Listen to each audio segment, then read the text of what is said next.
ময়দানের মধ্যে আমরা জিহাদের মধ্যে নামতে হবে।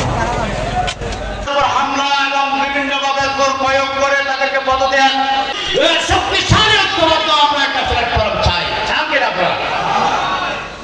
আমি একটি কথা বলবো, বর্তমান পরিস্থিতি আমরা অত্যন্ত নাজুক পরিস্থিতির মধ্যে আমরা এখন অতিবাহিত হচ্ছে আমাদের উপর।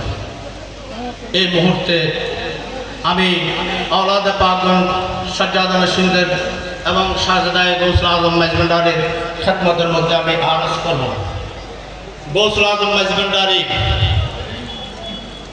নবী প্রেমের যে শিক্ষা আমাদেরকে দিয়েছেন, আমাদের সমস্ত আকাবিরগণ গৌসুল আজম মেজভান্ডারির কদমের মধ্যে ছুটে আসত এবং সমস্ত আকাবিরগণ আল্লামা গাজী শেরে বাংলা রহমতুল্লাহ আলাইহি